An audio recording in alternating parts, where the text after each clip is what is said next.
name's Serena and welcome back to my channel where I explain current political issues in under 10 minutes. This week I'm going to be talking about an issue that had the whole nation talking multiple times throughout this year. Or last year, shall I say, I forget, we're in 2021. Why is the idea of free school meals during school holidays so controversial? And why was the government so against this? This video goes into the ideological reasons why many of those in the Conservative Party are opposed to the idea of providing free school meals during school holidays, not the financial implications around this. I thought I'd make this clear as there was much speculation that the government was against providing free school meals to children as they didn't want to spend public funds on this at a time where they're already spending like crazy. And this might be the case, although we don't know for sure, and I am only here for truths, not speculation. So, building on this, a major reason why the idea of free school meals and holidays is controversial is, like most things in politics, due to ideological beliefs. If you've watched my video on the government rebellion over the tier system, you would know that the Conservative Party is, for most part, ideologically libertarian.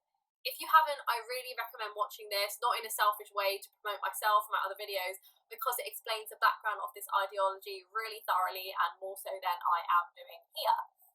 So, although the idea of a welfare state to provide benefits and support to citizens has been embraced by all parties since the end of World War II in 1945, the Conservatives believe that we should not have a large welfare state.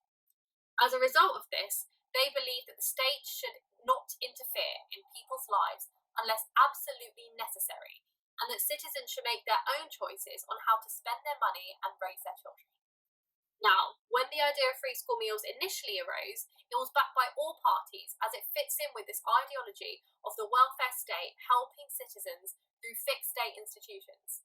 As many people struggle to send their children to school with nutritious packed lunches and or cannot afford school dinners due to financial hardship, it made sense for the state to intervene, particularly since the schools that parents send their children to are operated by the state.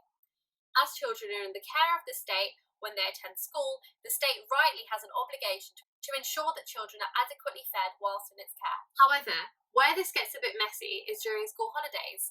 During school holidays, children are not attending schools every day, so the state doesn't have the same obvious obligations as outlined before.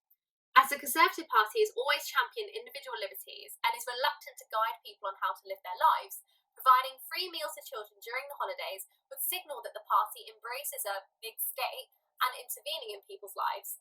One Conservative MP, Stephen Hammond, justified his opposition to free school meals during holidays based on a concern that this would make schools into a form of social care and therefore necessitate a broader assessment on the role of schools in society. The Labour Party and many others, including footballer Marcus Rashford of course, do not believe in this view, and their preferences towards a bigger welfare state mean that they can naturally argue against it. However, it's a very valuable and worthwhile argument to say that the state should help children who are hungry no matter what, and a lot of Conservatives believe this too. However, Conservatives have been traditionally in favour of a multi-sector approach to tackling issues such as hunger. So, whilst they may not support a big state interference to provide free meals for school children during school holidays, they would support this endeavour being carried out by charities, voluntary organisations, councils or the private sector. Indeed, a lot of Conservative MPs justified their lack of support for free school meals during holidays based on the party's previous commitment to provide local councils with extra funds to be used on issues such as this.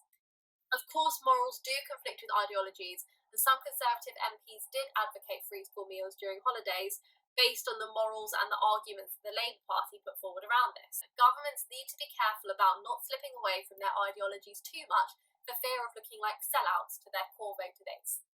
I hope that you enjoyed this video and that it's helped to clear up a lot of the reason why there was so much controversy over free school meals, particularly in the government. Do like and subscribe if you want to hear more, and thank you so much for watching.